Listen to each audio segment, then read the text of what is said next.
give Sean a warm welcome.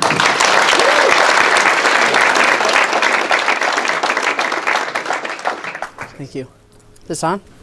I'm gonna kind of walk around. Everybody hear me pretty good with this? Okay.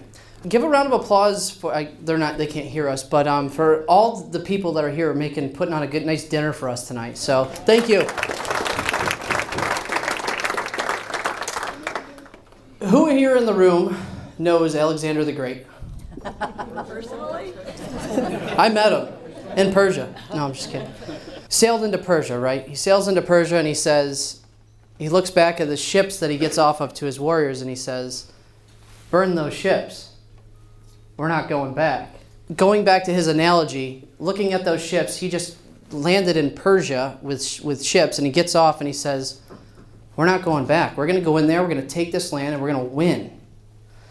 Let's back up 4 years ago to my diving into real estate.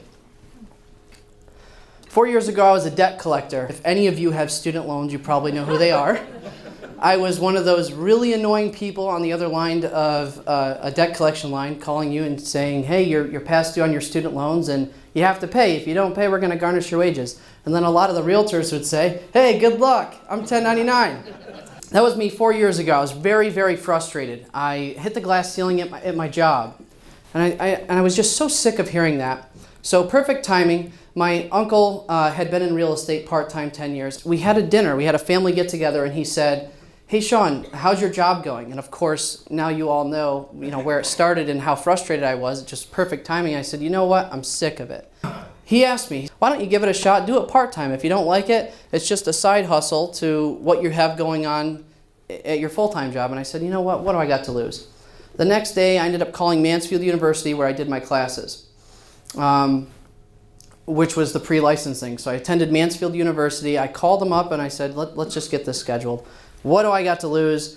I asked my mom if I can use her credit card to put the classes on credit, and she let me. So I was like, okay, great. I was 25 years old, living paycheck to paycheck, probably out of my means at the time. And, called mom. Mom swiped the card. She says, what moms always say, I believe in you, son. You can do whatever you put your mind to, right? There's a lot of mothers in this room. Thank you for being superheroes, by the way. My mother is one of those. So I'm in Mansfield. I start my classes. 3 months it took me. I was doing Mondays and Thursdays, 6 to 9 p.m. after my 8 to 5 job. It was really annoying and stressful because I feel like I had a 40-minute drive to work, 40 minutes to Mansfield, and another 40 minutes from Mansfield back home. It was a really stressful 3 months for myself. And the whole time I kept thinking, I'm like, I feel like I'm working so hard. I feel like there's just constant brick walls. Like, why does it have to be a 40-minute? I was just making up all kinds of excuses. Like, why does this have to be like this? And I got thinking, I'm onto something. Like, it's supposed to go like this. And part of the reason, why I wanted to open up and tell you the story, because there's a lot of realtors in this room I know that have plenty more experience than myself and have been through similar things to get where you all are today. And that's why I wanted to start this off of telling you a little bit about my story, because every one of you in this room has probably went through some perseverance in some sort to give you a little bit of motivation to let you know you're not the only one that goes through this, and it's a good thing that you do go through that. I passed my test in pre-licensing in Mansfield University. Within the 3 months, I go to schedule my test. And I'm in Pennsylvania, so a lot of you are in New York, yes, here? So I'm dual licensed, Pennsylvania and New York. I try to stay out of New York because your attorney clause drives me nuts. But on or about? What? By the way, I've crossed that off because in PA we do it right, on or before. And I did that before, on or before, and the attorney says, guess what? Disapproved. Guess you can't change it. You can't beat them, just join them. So I schedule my test. And again, this goes to the perseverance. I hope a lot of you get the motivational inspiration from this story, because this is the first time I've kind of publicly talked about it. I was a terrible student in school. I was a DNF student, not because I'd like to think not because I'm not that smart, but I just didn't apply myself. And I'm a terrible test taker. So anyway, I scheduled the test, right? I'm on my way to Pennsylvania. I think it was Scranton. Of course, Another hour and a half away from my house. Why is everything so far away from me? It's like another that brick wall. Sean, you're hitting it. You're just keep going. That's what I kept telling myself. Guess what? Failed the test by 1 point. It gets better. Hour and a half ride home. Wow, this sucks. Okay, next week I'm going to do it right again. Persevere. Let's go. I'm going right back for it. Guess what? Failed the test again. 1 point. State and national. At this point, I'm, another hour and a half drive home. At this point, I'm so frustrated. I call my mom, and moms do what they do. You're a superhero. Go do it. You got this. Third time's a charm. Guess what? I passed it that time. And I said, got you this time, job. The third time I didn't fail. I passed it, and I passed it by more than 1 point. I think. That's what you need. Right? That's what I said. So I'm a licensed realtor. I have my license. I go back to work. I'm still 8 to 5. I'm full time. 2 weeks after I became a licensed realtor, I said to my boss, there was talks about it. I was dabbling into real estate outside of my 5, and the big question I kept telling myself, what would 8 hours look like outside of this? What if I could wake up at 8 and wonder, what does this look like in the real estate world? What if I didn't have this headset on? That what if drove me nuts. I don't know what it was in my stomach, but that is what kind of pushed me to go to my boss's office and say, I'm sorry, I can't work here anymore. Are you sure you want to burn your bridges like that?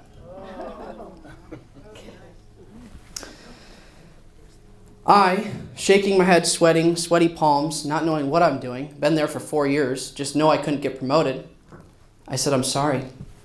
I gotta go. And of course, it was like a high-pitched voice. I didn't know what I was doing. I was just 25 years old, didn't really know, but I knew that I wanted to do something in real life. I had my license. That was my most prized possession at this point. I walk out, I get to my car, and I had sat there, I remember looking in the rearview mirror, kind of tear coming down my eye, and I said, what the heck am I gonna do now?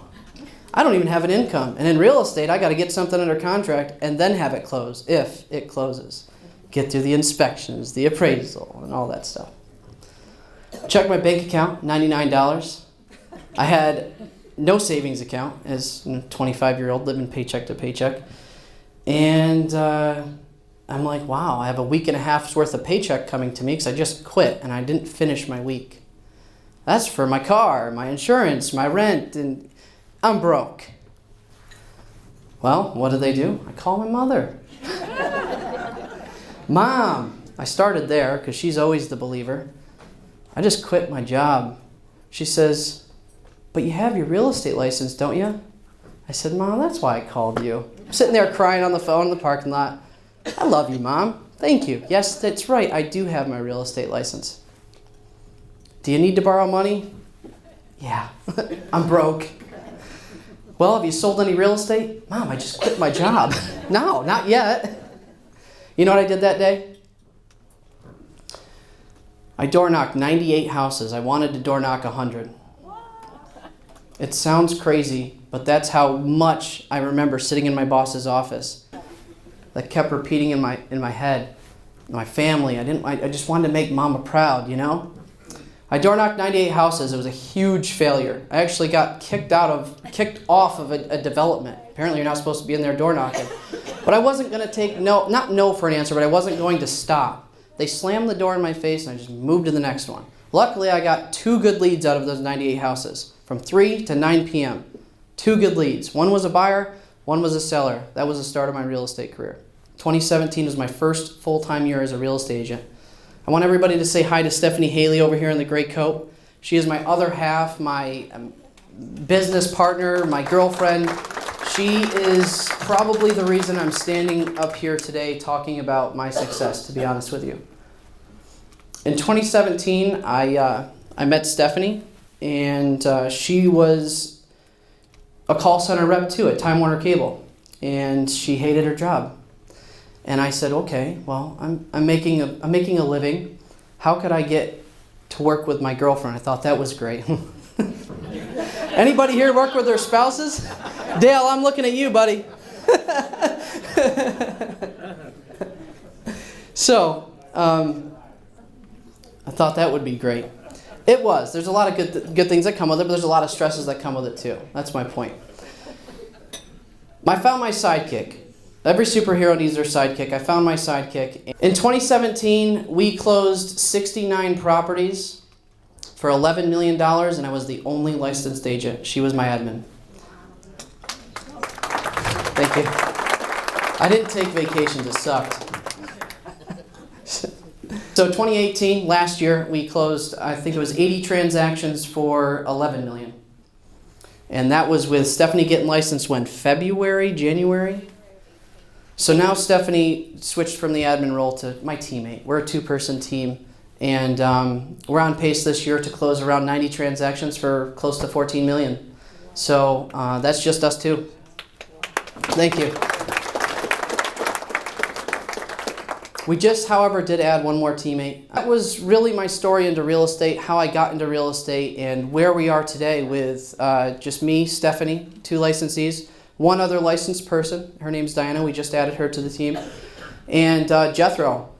Jethro is our full-time videographer, photographer, the brains. He really is really good at what he does, and I think everybody in this room should think, if it's an office man, I think office managers in general should really think about hiring a full-time videographer or photographer just to have in the office if you don't already.